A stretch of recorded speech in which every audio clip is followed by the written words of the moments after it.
You have got a uniform, don't you? That same rotation of boring outfits, and you follow the exact same morning routine every single day. People probably think you are dull, uninspired. But what if that super routine life isn't a sign you're boring, but that your brain is just working on a whole different level? A level most people can't even get. You are told variety is great, but for smart people, it's just too much noise. Your simple routine is the first hint your brain's playing chess while others are on checkers. Number 10. Eating the same thing every day. Highly intelligent people just can't stand wasting brain power. Your brain has only so much energy, and every tiny decision, like what to wear, what to eat, or even which toothpaste to grab, drains it like a leaky faucet. This is called decision fatigue. By the end of the day, if you make too many small, pointless choices, your brain's running on empty when a big, important one comes up.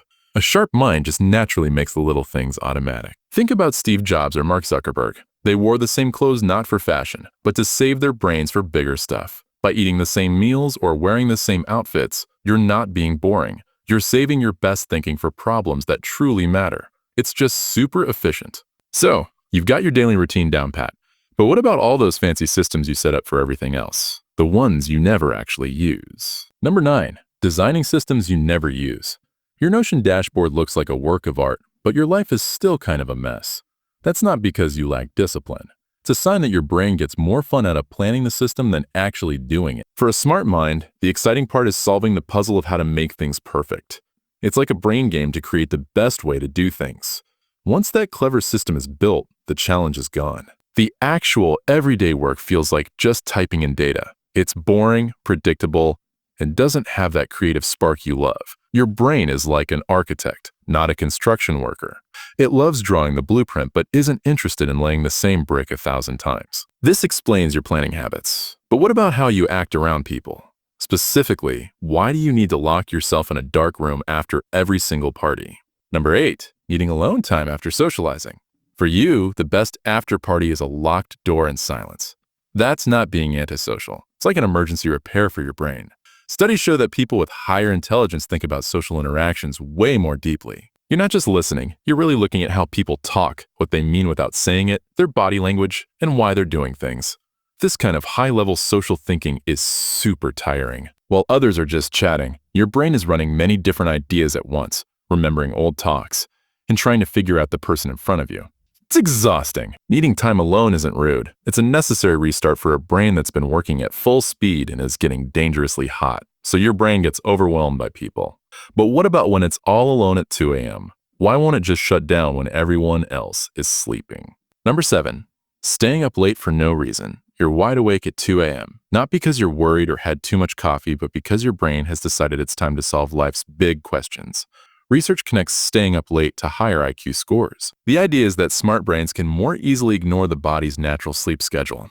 When all the noise from the world, the emails, the texts, the things people expect, finally goes away, you get that quiet mental space for deep thinking and new ideas. It's in this quiet time that different thoughts finally connect, and solutions to problems you've been working on for weeks suddenly pop up. You're not having trouble sleeping. You're just working in a different time zone. One that's just for deep, focused thinking. Your brain comes alive at night, but what happens when you're forced into small talk during the day? Why does a simple chat about the weather feel like someone's attacking you? Number 6, getting bored of small talk. When someone starts talking about traffic, you can almost feel your spirit trying to escape. This isn't being stuck up. It's a strong need for interesting and deep conversations. A smart brain wants things that are complex and meaningful. Small talk is like eating styrofoam for your brain. It fills space but gives you no real value and leaves you feeling empty. Your mind is made to find patterns and solve big problems.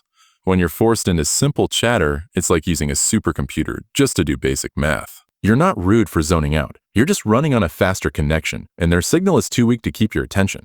You hate small talk, but what about big tasks? Why do you put off a project for weeks, only to finish it super fast at the very last second? Number 5, delaying tasks but thriving under pressure. You had 2 weeks to do something and did nothing. Now you have 2 hours, and suddenly you're the most productive person on earth. That's not laziness. It's like a special focus that kicks in under pressure. Many smart minds do really well when they have strict deadlines because the coming deadline acts like a strong filter for your brain. It makes your brain shut out all the unimportant stuff, the distractions, the worries, the urge to check your phone, and put all its energy into the one most important task. You're secretly waiting for that perfect mix of panic and coffee, to let out your full, focused brain power. This explains your work habits. But what about your sense of humor? Why do you make brilliant jokes that no one else in the room ever seems to get? Number 4, making jokes no one understands. You tell a perfectly crafted joke and get nothing but blank stares. Research shows a strong link between high intelligence and liking complex, clever humor like satire, irony, and wordplay. Your brain enjoys connecting different ideas to make a surprising punchline. The problem is, if the people listening aren't wired to make those same connections, the joke just falls flat. You're not bad at comedy. Your audience is just running on a different system that can't understand your joke. It's like you're playing 3D chess while they're still trying to figure out checkers. So your humor is too advanced. But what about simple social interactions? Why does something as easy as ordering a coffee feel like you're trying to stop a bomb? Number 3, feeling socially awkward. If you've ever practiced a simple conversation and then messed it up anyway, you might be smarter than you think. Being a little socially awkward often comes from thinking too much. Your brain doesn't just see ordering coffee. It plays out the conversation in 14 different ways, thinks about every possible outcome, checks the cashier's tiny face movements, and then crashes because it can't decide whether to say thanks or thank you. You're not bad at talking to people. You're just thinking about it so much that you get stuck. Your social brain is just working too hard. You overthink social rules. But what about rules in general? Why is your first thought to question every instruction you're given?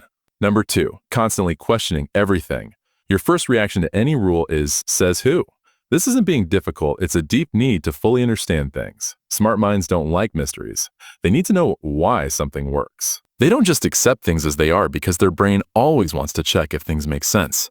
That's why you'd rather spend an hour figuring something out yourself than 10 minutes reading the instructions. It's not about just getting it done, but about understanding the main ideas of how it works. You're not being difficult, you're being a scientist. You question rules and even things that aren't alive.